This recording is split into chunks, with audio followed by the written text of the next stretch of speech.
All right, you guys, welcome to Robert Brand's Staying Out of Court. We thought it was very important for everybody to get an update on the different strategies that he has. They are amazing, and we're very, very lucky to have him.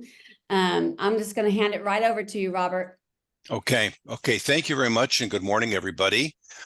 I will be going from now until, let me just make sure my time right, until noon, and I never go over time. So I know a lot of speakers, they keep going, but you could, right on the second or something or near there, I'll be done. And if you ever have any questions at all or want to get, something answered or my opinion, you can just call me. Email is really better, so I can copy in like your manager so they know what I'm saying, but that's always available to you.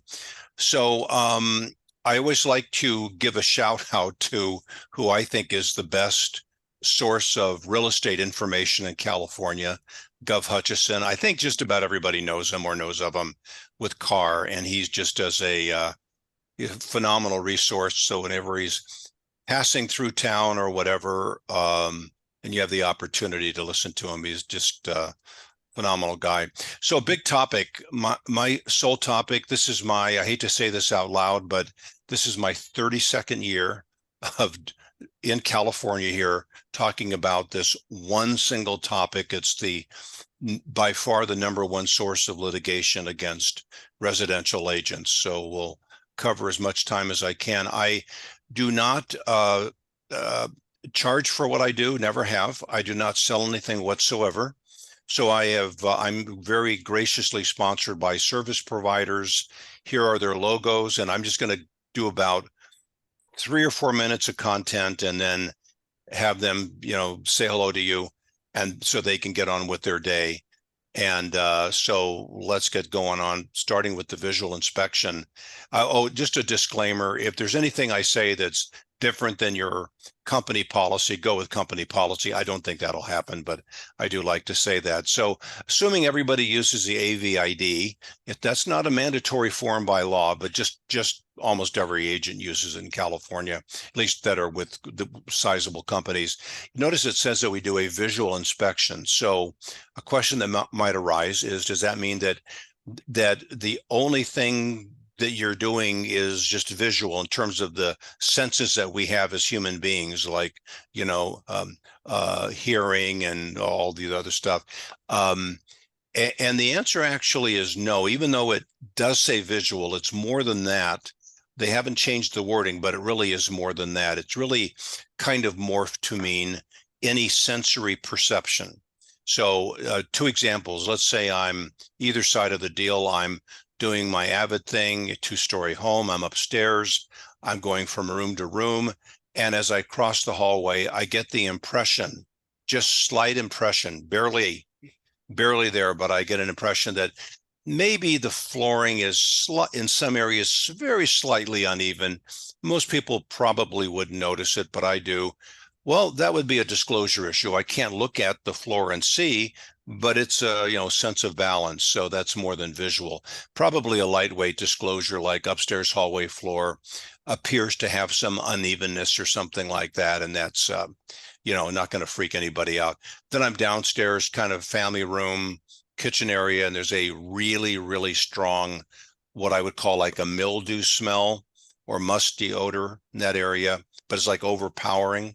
So I want to make a disclosure, but I have to be careful how I write it down. I don't want to say there's a musty or mold odor, because musty is too close to the word mold. We never want to say it out loud if we can avoid it. We definitely don't want to write it down. Never want to have it part of our disclosure, because the detection of mold is just way outside of our standard of care. You're not going to write down, this part of the house really stinks or whatever. Got to come with something better. So a suggestion I have in the notes that you'll be getting, that I'll get to Michelle and she can send on. to you, like obvious odor noted in family room area, something like that, or kitchen. So you have to be careful about the wording. And the notes that you'll be getting from me, I think they're 5 or 6 pages now. I update them about every 2 months, and there's be a lot of disclosure information in there. So any sensory perception. And the only 2 categories that we cover when we're doing our limited agents visual inspection are defects and or red flags. That's it.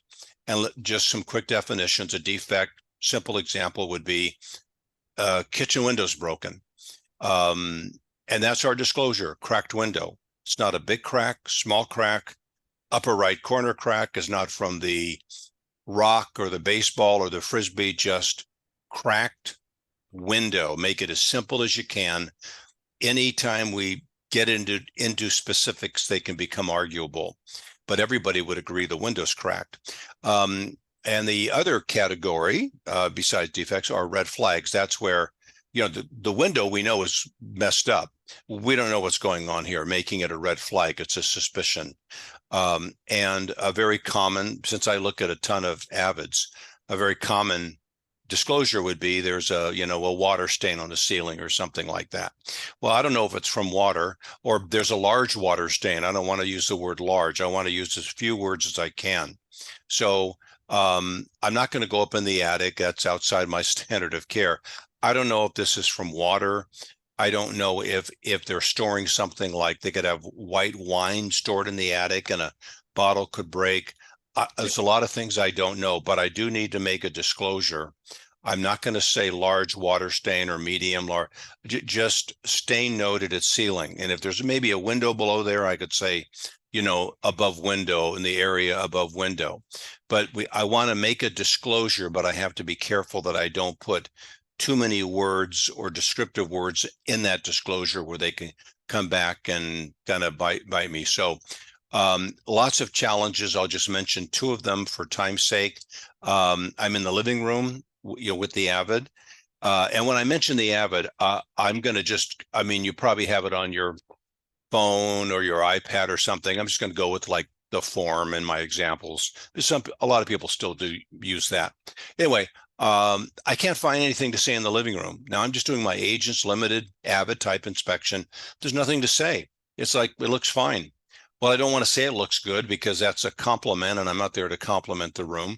But I notice a ceiling fan. I think, okay, good. I've got something to disclose, like ceiling fan noted or whatever. But a ceiling fan is not a defect or red flag. It's inventory.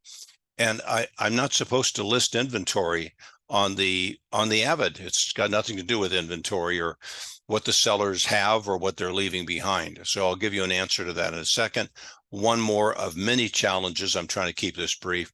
Spiderweb challenge. That's where you go into like a bedroom and it looks just fine subjectively, and you're trying to find something to say, but there's just nothing worthy of disclosure, which is a good thing, by the way.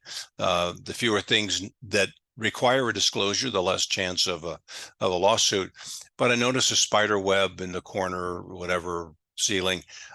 There's a temptation to mention it just to kind of prove I was in the room, like spider web noted above window or something, but it doesn't fall into the category of a defect or red flag, so it really doesn't belong on the AVID. So what do you say? What do you write down when you can't find anything to say about a room? Well, having done this for a long time statewide, the most common expression that is used is nothing noted. Now, if your company has a problem with that, I don't think they would, but if they do, go with the company policy. But it means there is a living room. Not all homes have them. I did go in it. I didn't forget. I just didn't see anything really worthy of disclosure. Now, the only complaint I've ever had about nothing noted is when a home is in absolutely pristine condition and you have nothing noted, nothing noted, nothing noted. It looks like the complaint is, hey, they'll say, Robert, it looks like I never even showed up. Well, there's a way around that, but nothing noted is a great thing to write down. Okay, let's say hello to our sponsors. Again, they've heard me many, many, many times and probably need to get on with their day. So we'll get a hello from them and some comments. So Teresa is here, and if you could unmute and whatever, and there you are. Take it away. Thank you, Bob. Well, first of all, Yeah. let me say thank you for having me back. We at First American love supporting you, especially with your education courses. And thank you to our KW friends. And for those of you who don't know me at KW, my name is Teresa Gorham. I am the JC rep for Sacramento and Placer County. And I've been with First American JCP for 9 years. Before I joined First American, I was an independent transaction coordinator for 17 years. So essentially 26 years of the disclosure world. And there's a quote by J.K. Simmons, if you guys remember the Farmers Insurance commercial, and I'm sure Bob may resonate with this one. I know a few things because I've seen a few things. And it's true, especially in our industry. One thing I think we can all agree on is that we have an ever-changing industry. And I was chatting with my friend Stephanie Jeter, she's our home warranty rep, yesterday. And I said, you know, I remember when the RPA was 8 pages and it had carbon copies. And so we were chuckling and just going back to how we live in such a litigious state, and then keeping up with new laws and regulations is like having a full-time job. Rest assured, we want our agents to know that you don't have to be the all-knowing in the NHD world. That is really our job. So what's happening in our neck of the woods? A few things I just want to fill you in on. Last February 22nd, FEMA updated their flood maps. These areas that are affected is Citrus Heights, unincorporated areas of Citrus Heights, and the city of Folsom. Apparently 1,080 parcels was now included in high risk, and 48 parcels were taken out of high risk. So if you currently have a transaction in any of these areas, please let me know, because we may want to get ahead of that before you close escrow. Secondly, effective April 1st, CAL FIRE will be releasing their new FEMA fire zone maps in the SRA. If you're not familiar with what the SRA is, that is your wildland and unincorporated areas. Do you have a current listing in the SRA? Are you working with a buyer in the SRA? If you're not sure, please reach out to me and I can look at the map layers for you. If it's confusing, please know we're here to help you. Another change that you may be aware of, but if you're not, January 2024, the NHD statement was newly amended to align with AB 38. So basically what that means is you're going to edit, it's going to be a little easier for our agents to figure out if the FHDS disclosure is required. And again, if that's still confusing, we have the Fire Insight for you. It's the first page of our report that tells you whether if you're in or out, or if you need to complete that disclosure. I recommend being proactive. Order your NHD up front. You want to get ahead of flood and fire insurance challenges. And if your seller needs to complete the FHDS disclosure. A service for me is very, very important. I order personally for my clients. I flag your orders for fire, flood certs, and PACE liens. I reach out to you personally to let you know. Oftentimes I do research the report for my clients. They'll give me a call and say, Teresa, take a look at it. And I absolutely do that. So if you're not already working with an NHD rep, I would love to work with you. And if you have any questions, I'll put my name and phone number and contact information in chat. Thank you for having me, Bob. Back to you. Thank you very much, Teresa. Let's get on to Craig, who I saw earlier, and if you could unmute. And Craig's, I think he's a famous home inspector. He may not say that, but Golden State's a very big company, very comprehensive services, extremely good reputation, and take it away, Craig. Good morning, everybody. Good Thanks morning. for that introduction. I don't know about famous, but I have been around a while. We are celebrating our 25th year in business this year, so we're not going anywhere. Yeah, we like to be full service. We have Golden State inspections, but we also have Defender Termite and Pest Management. You can make one call, it goes to the same office, easily book one or both inspections if you need it. We do a lot of hand holding. We're very detailed. We don't miss things, but we're able to walk people through in an unexciting way to where we aren't alarmists. We're not going to create a problem where none exists. Everything can be solved. So in a calm manner, we'll walk people through. If we find something, we find something, but we'll let them know how it can be resolved.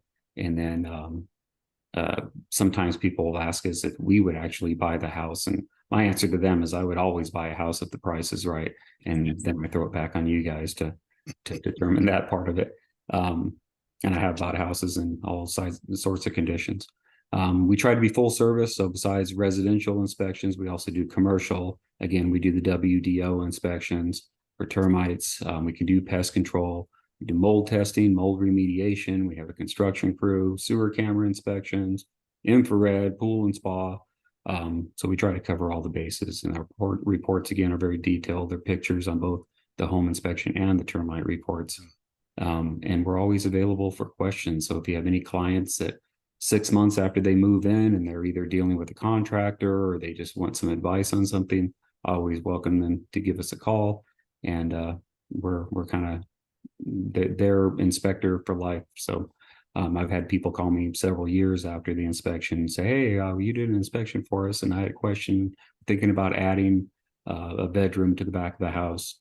And of course, I have to scramble and pull up the report because I won't remember it after that many inspections, but I will get back to them and talk to them and try to give them some free advice. So again, I'm Craig with Golden State Inspections, Defender Termite and Pest Management. Feel free to give us a call. I think I did put my information in the chat. So you have that, and we're here to help. Great. Thank you very much, Craig. Nice seeing you again. And before I continue on, we have Legal Services America. Virgil's here. He can unmute. And this is a phenomenal company. And I know he's going to be brief, but they provide a service that is just remarkable. And I'll just leave it at that and take it away, Virgil. I so appreciate this opportunity, Mr. Brand. Good morning, everyone there at Keller Williams Premier. Excuse me. My name is Virgil Flores, Legal Services of America. We're located here in Rancho Murrieta, not too far from you folks, I believe. And our company specializes in risk management for the buyers and sellers. We now provide what we call homeowners risk management, which is going to effectively prevent over 97%. That's our track record, over 97% of any threat of lawsuit from ever rising to the level of an E&O reportable claim. Now, the way that we do that is we're going to provide your buyers and sellers with mediation after the close of escrow. And since the RPA directs them that way anyway, now when there's an unhappy buyer or a problem exists after the close of escrow, we're going to be there to manage it and to keep it away from you folks so you can stay legally healthy and out of court. One other benefit in that homeowners risk management is many times the buyers and sellers will ask the real estate agent to give them legal advice. We know, of course, you never want to try to give legal advice. That could turn into a lawsuit for you. So now when there is a legal question, even prior to the close of escrow, that could impede the transaction, as part of your value add to the client, you're going to give them an attorney as part of your team.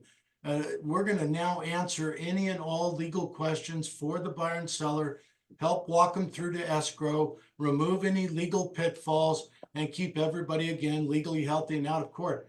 My name's Virgil Flores. I'm with Legal Services of America, and please call on me. I'd be happy to come to a meeting. Thank you. Thank you. And it's great when, a lot of these problems arise after closing where the buyers move in and they never told us this was wrong or that's wrong. And when you have a 97% chance of making it go away, is just a phenomenal record and phenomenal service. Thank you very much. Okay, back to our topic and the question I get a lot, and that is the remarkable condition home, pristine home.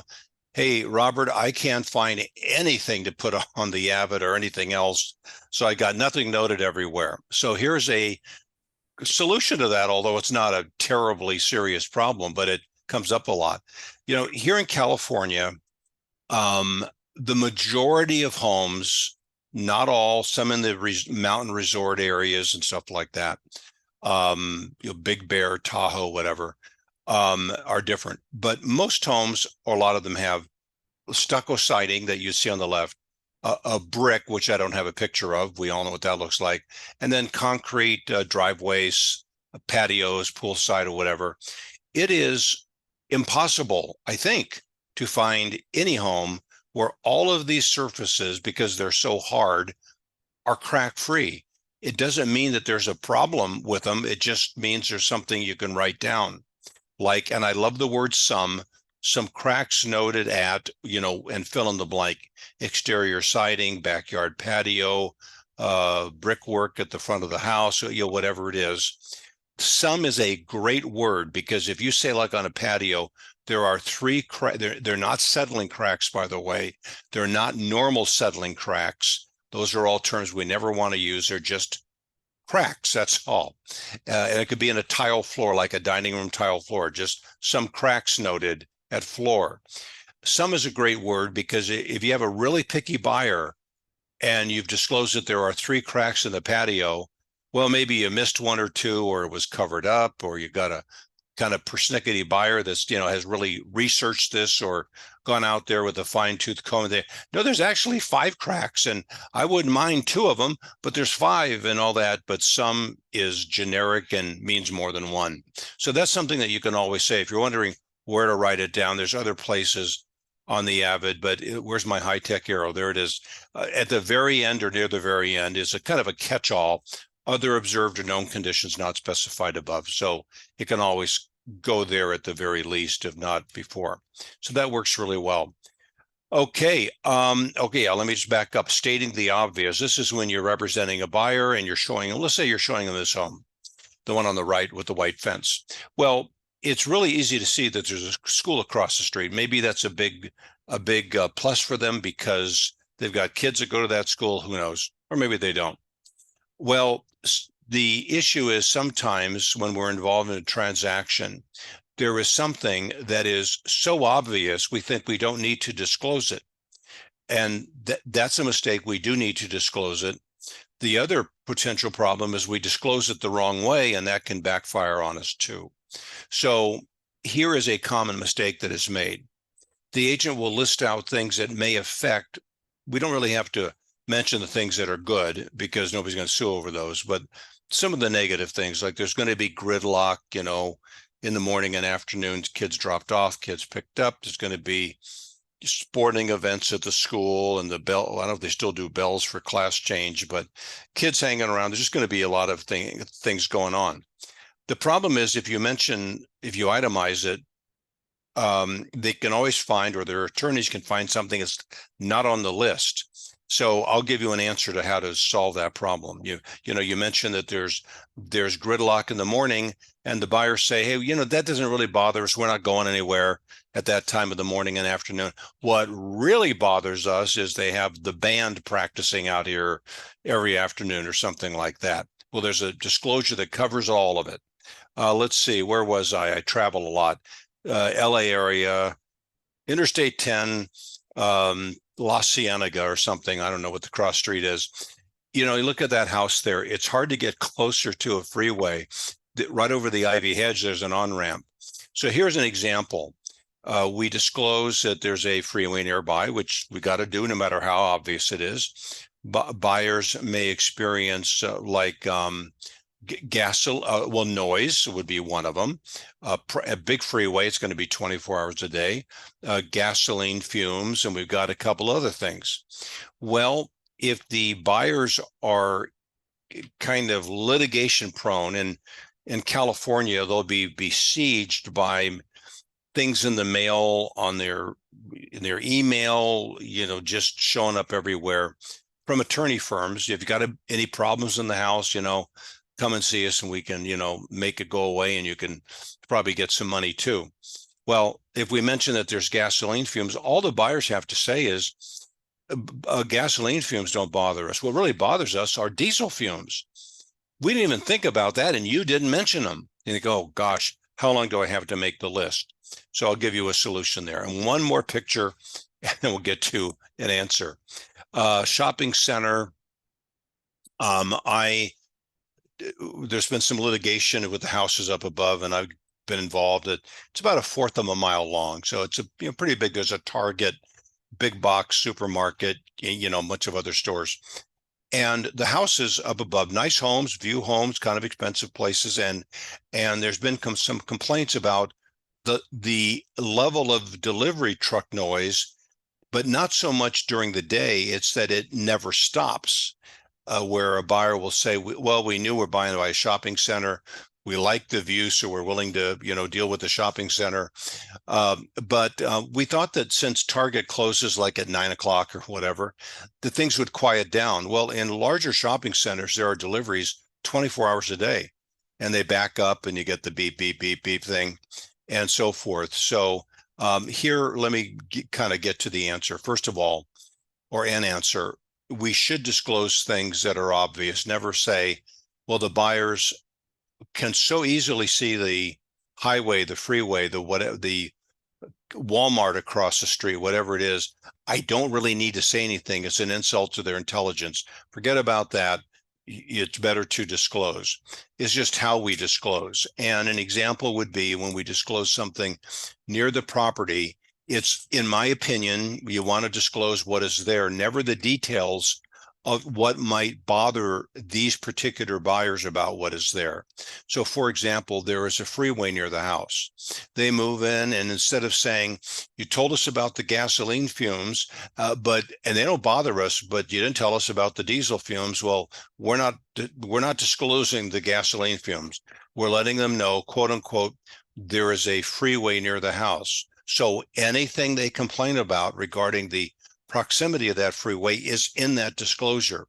Hey, we have a problem with diesel fumes. Well, that's because there's a freeway near the house. We have a problem with blown out tires flying off the freeway. That's because there's a freeway near the house. It's a better way to go, in my opinion. A school is close to this property. That covers the gridlock in the morning and the afternoon, and the band practice and the football practice and the kids hanging around.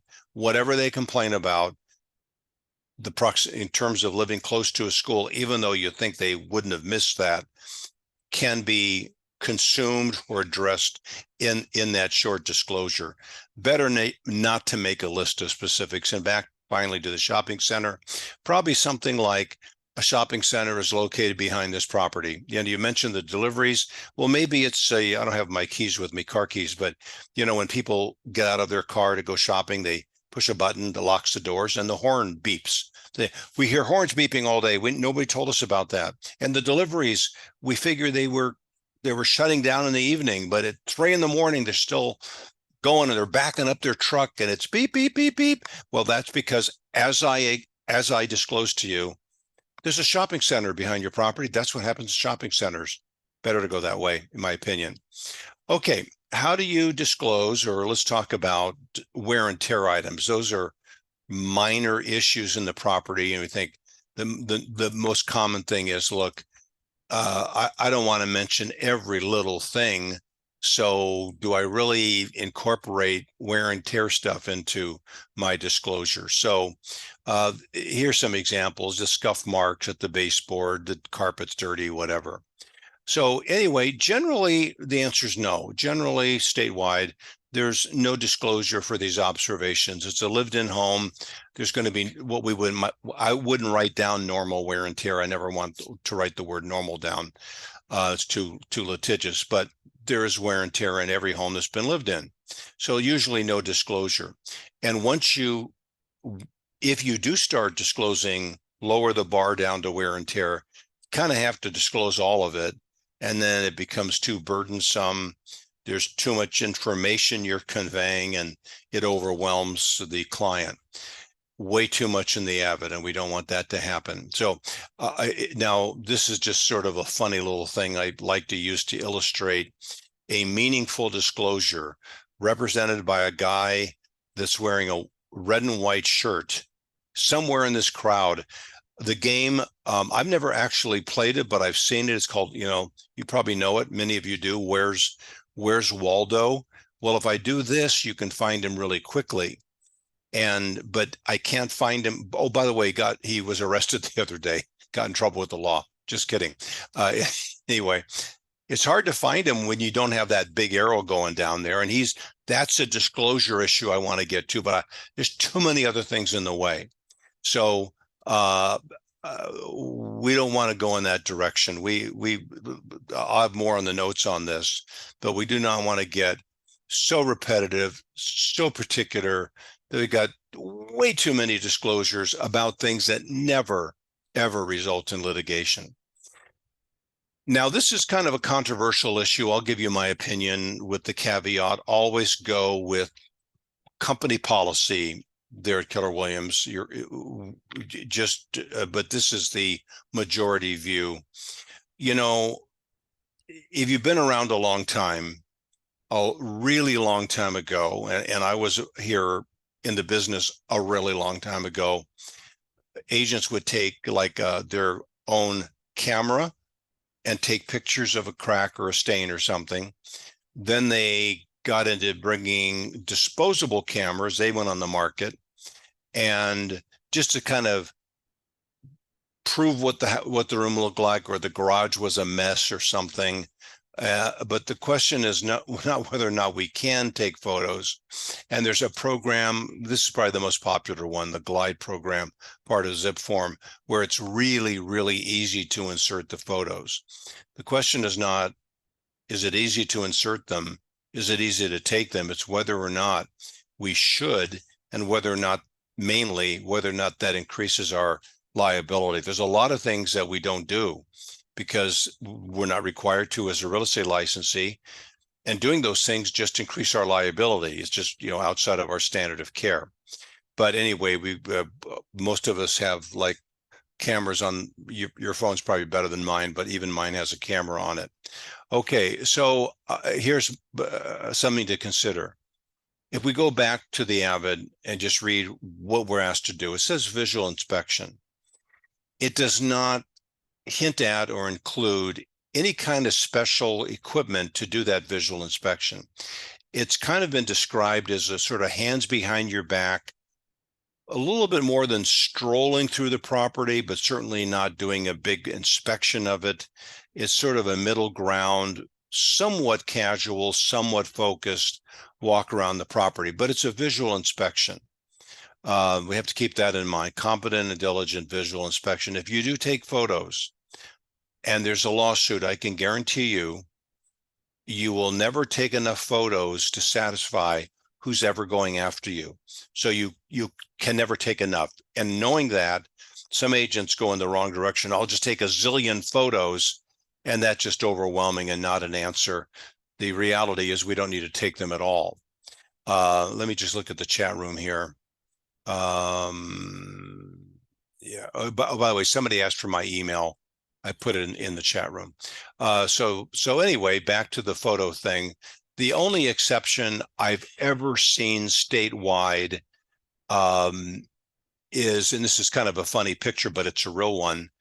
Let's say the garage looks like this. Now, if I don't get to it as a general principle, if you're doing your AVID thing, you walk into the family room, and your first thought is, wow, like what a mess. I don't want to be responsible for what things look like in this room. I can't see anything. There's too much stuff in the way. So what we normally do, and this is in the notes, but you probably do it anyway, something like a disclosure or caution: extensive personal belongings prohibited, my visual inspection of, in this case, the garage. So that's kind of a standard thing to say. So, and that's not a bad thing to say. But you know, something that a lot of agents don't realize is that when we disclaim the garage or the family room or bedroom, that means we're not responsible for any problems that may emanate from the home, from that room. Well, the reality is that nobody, with very, very, very, very rare exceptions, nobody ever calls you back to finish up. They'll never say, oh, I looked at the AVID, you couldn't get into the second bedroom on the left. We've got it unlocked now, you can come back and finish. That rarely happens. So your disclaimer, like say the garage, unable, like, don't complain to me about this. I cannot even walk through here. I'm not doing my visual inspection, and that's not your fault. It's because the sellers have it this way. Even though the sellers will want to clean it up, they rarely do, and escrow usually closes in this condition. And the good thing for you, even though it would be nice to be able to check things out, the good thing for you is that you have made a disclosure that was never overturned or challenged because the seller never went to the effort of going in that direction. So not a big fan of taking photos. Here is let me see how we're doing on time because I never go over time, about 25 more minutes. Okay. Here's a really simple way to take a rough draft disclosure statement that you maybe scratched out, like maybe I should say this, and in just a few seconds, turn it into a final disclosure that will provide the information but not get you into legal hot water. Does not cost anything. You don't have to download an app or whatever. And once you get into it, or even before you get into it, because it's kind of, you start out okay, takes about a half a minute to do. Let's say I have the buyers and I am doing my AVID inspection, and I will get to it, I think, before I finish up. You may think, many agents would, my buyers are going to have the home inspected. I'm going to be there. So that's when I'm going to do my AVID. It's one of the worst things we can do. One of the worst things we can do from a liability standpoint. We want to have the AVID done before the home inspector gets there, even if it's the same day, where we have time in 8 a.m., time out 9:15 p.m., and the home inspector doesn't show up till 10:30, showing that we were in and out before the home inspector. We stayed within our standard of care. We were not influenced by what he saw by getting a bit more invasive in the inspection. But anyway, more on that later if I have time. So I'm doing my regular AVID inspection, and I'm representing the buyers, but the sellers have let me in the door or something. I've done the upstairs, nothing to say. I can't find anything to disclose. Now I'm downstairs, maybe near kitchen area perhaps, and I see a couple of, well, to me, I would never say this out loud, and I'd never write it down. Looks like some smaller, minor mold stains. Now, I'd never, ever, ever write that down because I don't want to say small and I don't want to say minor. I'm not a mold expert. But I've noticed them on the wall to the left of the refrigerator. That's the only thing I've noticed in the whole house. So I would probably disclose two small black. Well, I may want to disclose two small black mold stains noted, but I don't want to give numbers. Small is an adjective. Never want to use a color, and there is no way on earth I'm going to write down the word mold or even imply it. So all I have is stains noted at wall to the left of the refrigerator or something like that. Ideal disclosure without setting myself or my company up for a problem later on. So rough draft to a final disclosure. Let me just mention here, I'll give you some examples of how to condense a disclosure. Very, very important, because if we make it too long, there's a lot of room for them, meaning it could be anybody in the transaction, even who you represented. But anyway, let me show you a couple of signs that really fit into this topic well. Supermarket changes, name change. Supermarkets names change around California, like Safeway in the northern part of the state. They don't really have them in the southern part, like San Diego or parts of it. They just have a different name on whatever. But in one of them, one of the big ones, this is the express lane.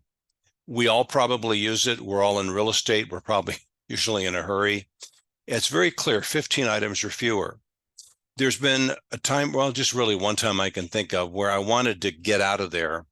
So I actually had, I think, 18 items. And there was some guy next to me objected to it. He counted how many things I had, and he called the manager over. And he said, this guy's got 18. It says 15, whatever, and it's kind of a pain in the neck. Well, another major shopping center does this, and this is ingenious. About 15 items. Same concept, people going into that line who have fewer things, but it's not so crystal clear. There's some flexibility there. So I'm in a much better shape than saying, there's precisely that number. So let me just go back to that slide here. Sorry. From rough draft to final disclosure, stains noted. I'm not going to say 2 stains, 3 stains. I don't have to say 2 or 3. They're not big. They're not small. They're not oblong. I just take out every word I can. And all I have left is just stains observed or noted, and that's all. And even the word observed or noted can be superfluous, and we don't necessarily need to use it. Okay, let me just quickly see if there's any questions in here, and I'll look one more time.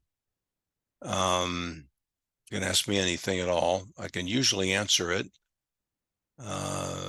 Don't see it. Okay. All right, where was I on the screen here? Okay, let me go on as time permits here. And again, we have about 20 minutes. Here's some really good advice, in my opinion. Never, ever complete your AVID inspection at the same time the home inspector is there. Now, here is the ideal scenario from a liability standpoint. You have buyers. Today is what, Wednesday? Deal comes together today, and the buyers are going to have the home professionally inspected on Tuesday. And by the way, regarding home inspectors, got to be careful. Keep in mind that the state of unlike a lot of other states, the state of California does not license home inspectors. So we never want to use the expression, I recommend usually buyers, my clients obtain the services of a licensed home inspector. There are no licensed home inspectors in our state. There are certified home inspectors, but that's not a state certification. It's by organizations that, home inspection organizations, and they do a great job. They've got great advice. It's really all good. We just want to make sure we don't ever recommend, especially in the TDS here, recommend a Acme home inspection or something like that, or even our sponsor today, Golden State, just recommend home inspection, professional home inspection. Anyway, we don't want to. Here's a scenario: we have buyers. We got, we're in escrow. The inspection's coming up on Monday of next week. The buyers are going to be there, which is what I want. I want them there, and most of the time they are there. I got to do my AVID thing. I'll do it while they're there. They are at the property with the home inspector. It is not a good idea. Sometimes, rare occasions, if we make an effort, but sometimes we cannot get it done that way. But it's a really, really, really good idea if you can, and to exert some pressure to have it that way. And the reason why is because we look for things that others don't. And we also can exaggerate, as possible, things that others don't even notice. So let me just kind of go through this real quickly here. Oh, let me back up. Home inspectors have a different standard of care than we do. We've got enough to handle in terms of the whatever's in the RPA or whatever. I think it got to be a rocket scientist attorney to figure all that out. But the same thing with the home inspection field. We have to be careful. There is no state certification. All the states around us do. Washington State, Nevada. No, I'm sorry, Oregon State, Nevada, Arizona. They all license. Well, I thought we'd be the first kid on the block. We're not even close. Home inspectors, here's the point, have a different standard of care than we do. Companies vary because there is no state regulation, but most home inspectors, for example, like the guy on the left, do not do what he's doing. They might look under the sink, but they don't touch anything. It's a very, very limited inspection. So let's say I have the listing, and there's a buyer in play now, and this is the master bedroom. I don't see anything in this photo that I want to disclose. If there was a throw rug next to the bed, I wouldn't mention that. It could be a tripping hazard. Maybe I'm hiding things. Not that I'm going to do that, but I could be accused of that. I'm just want to keep it the way it is. It's a low liability room, and here's why. I don't know what's behind that painting. What's behind that painting? I may want to know, but I don't want to find out, because now I have to move the painting off the wall, look what's behind there. And if it looks kind of looks like a mold thing, we never know unless it's tested. but it looks like it is. There can be some major problems. Maybe that's what it looks like behind that painting. If I were to see that, this would not be good. It's not good to have there. I've got to come up with a disclosure that fits this properly, and I don't want to copy the home inspector on it. So I want to do my own thing. I want to always complete the AVID prior to the home inspection. Easy to do on the listing side, a little more challenging when you're representing the buyers because of access to the property. Good idea to never delay the visual inspection because big repairs are coming. Buyers and sellers have negotiated repairs. Usually the repairs do not change what you can visually see in your limited visual focus, and that's a good thing to help you. But this makes sure that whatever is found at the property, after the fact will not make a difference. Days later, when the home inspection is going to take place, it is a really good idea if I am there with the client. Now, a lot of agents do that, but that's the day or the part of the day when the buyers are present, they do their home inspection. We can always visit them at the property and listen to their request to rephrase things. But this is a great disclosure when we just cannot get into the home. So keep in mind that the termite people have a different standard of care than we do. Like right here, this guy is looking under the sink. Now I go pretty well equally dispersed throughout the state. So I do know that companies vary on this, but there are lots of home inspectors, since there's no state regulation for anything they do. It's a great thing to have done. It's just not regulated. That the water could be coming just from the sink. It's dripping, or there's a crack, goes on the floor and goes out the back door or whatever. I don't know. In terms of the transaction, I don't care to know. I want to stay within the best job I can do for my client is to stay within the four corners of that contract. And let me get my arrow here on the adjectives. I want to keep it short and simple. So we got words like small or large or fair or poor, something like that. Colors, numbers, water stain, for example, and mold. This is just kind of a garbled list. There's a way to write things down in a fashion that it shows that we've been at the home, we've navigated through it, we've found our way, but we don't really have much to say. So here is a outdoor patio. It's kind of hard to miss this crack. It's a pretty big crack, goes to another, division in the slabs, and then moves over, not to be defeated, and continues on there, probably through some woods, it looks like. Well, a lot of agents will call that a settling crack or surface crack or hairline crack, cosmetic crack, expansive crack, and it goes on forever. What's the solution? An example like this: cracks noted at wall, at patio slab, at freeway. You're not going to say, I object to the salad dressing on today's salad or something. Nobody's going to be doing that. So there's usually no one coming after you say, no, you need to get this kind of survey done. Okay, so the word cracks, let's focus on that for a minute. The very common disclosure word. Get a sip of water here. Now, this is kind of an exaggeration, but we can get more advanced next time. Rough draft, 3 large settling cracks noted near a mold stain above fireplace, kind of everything wrong. We want to still make the disclosure if the crack looks big enough to make a disclosure. We just have to clean up the language. It's a bummer when you do a visual inspection, you did it right, what to disclose, but it just gets worded the wrong way and it backfires on us. So I can get rid of 3 large. There's no way I'm going to write down settling cracks noted near. Well, I'm going to get rid of mold, definitely above the fireplace. So there's words that I want to get rid of before I write them down. It's a lot easier that way and just much more effective.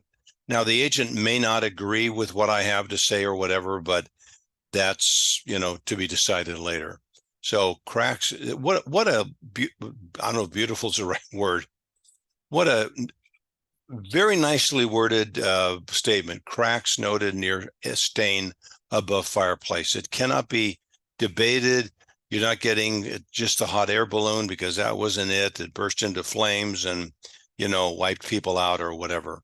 So got to be careful. Okay, let's see. What do we have here? We have about 10 more minutes. Let me give you my opinion. Let me just show you something. I have just lots and lots and lots of stuff here. I don't get dizzy. Let me, here, let me cover this. This will be real simple. I want to make sure I don't go over time. This is when you're having, just to make a point, this doesn't happen a lot. The parties at the home are gone. Everybody stopped in for the home inspection or the termite inspection, but everybody's left. I am a real estate agent involved in this, and I happen to be standing next to the termite guy. And we're talking, and I say just about whatever. I said, oh, I see there's some dry rot there on the windowsill. I hope you caught it.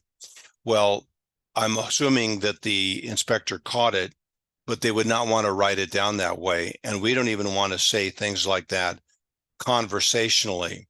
So instead of dry rot noted at the windowsill, to really use that expression, you got to go to classes, get certified, then licensed, and the information is good, but it can be a real nightmare.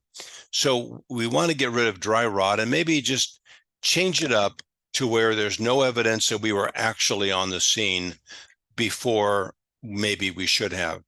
Damage noted to windowsill, just a better way to go than dry rot noted at windowsill. It's just too litigious. Let's go to another photo. What I call the pack rat room. You'll see why in a minute. This is when I mentioned this just a few minutes ago. I walk in, this is like a shop or something, but it's inside somebody's home. My first thought is, well, there's just so many things here. There's no way that I can disclose everything. And you notice, well, it's really a one bedroom, at least in this part of the house, when there's supposed to be two of them. So we've already got a grumpiness and I don't mean that in a negative way, but just people get upset. Well, I'm going to make my disclosures, and I happen to know that at this property, there's one heck of a, looks like mold stain. I would be careful how I'd word it. I'd just say stain or discoloration, but maybe it is a mold stain. And so I want to make a disclosure about that, but I have to be very, very careful. And let me go to another picture and I'll illustrate what I mean. I don't know if that condition there is behind what I see here. And I don't want to be responsible for that condition. So if my first impression going into a room is, wow, this is too crowded, it's not fair to me, I want to have a disclaimer.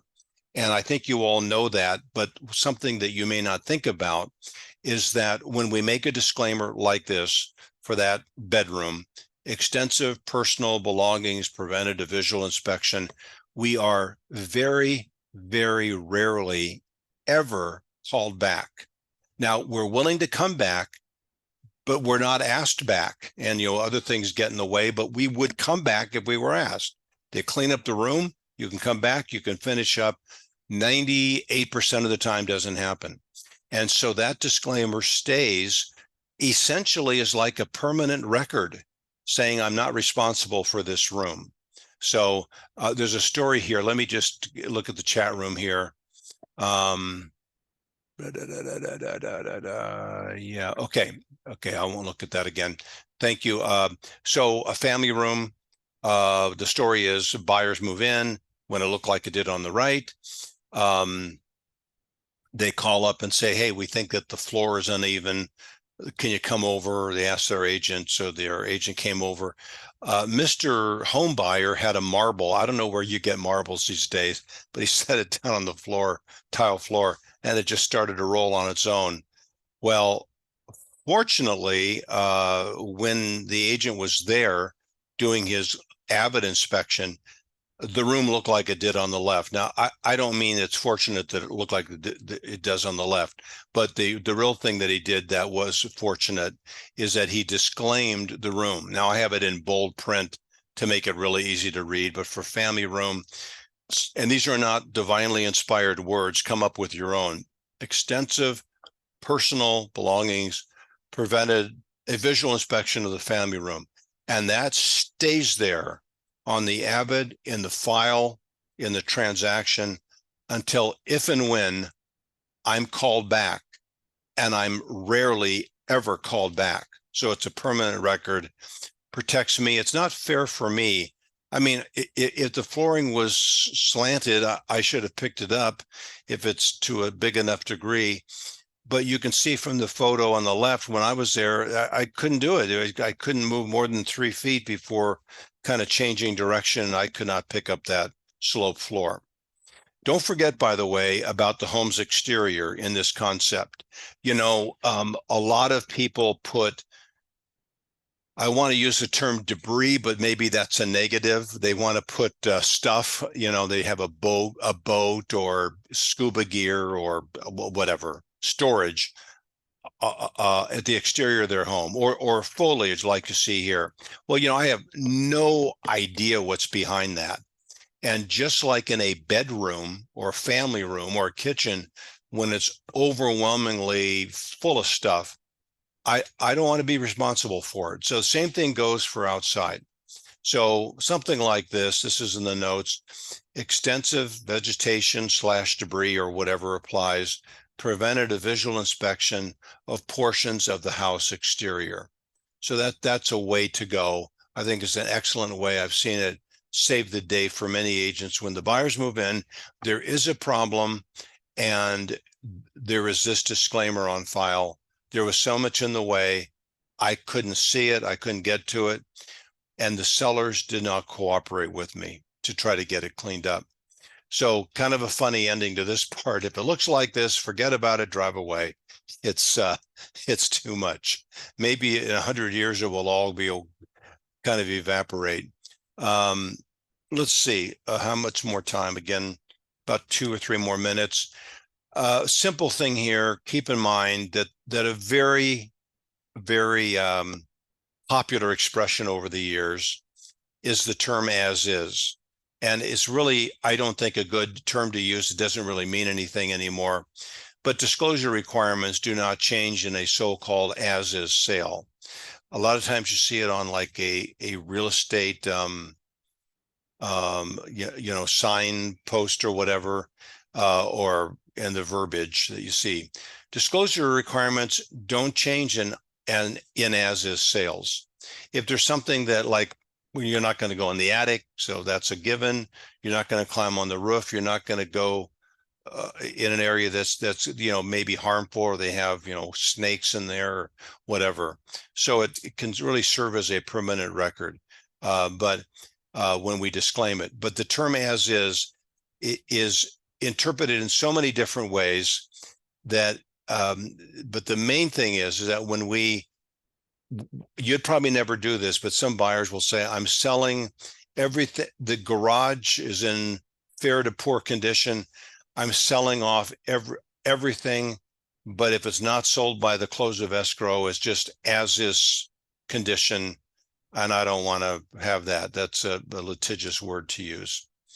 Okay, let me scroll down to find something. We got building permits, investor clients. I'll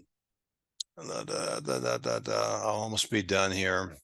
This is kind of an interesting one. This is not for the person who got hurt, but there was some flooding in Los Angeles. We've had so much rain. You can see the back of this house where the ground cover just went down.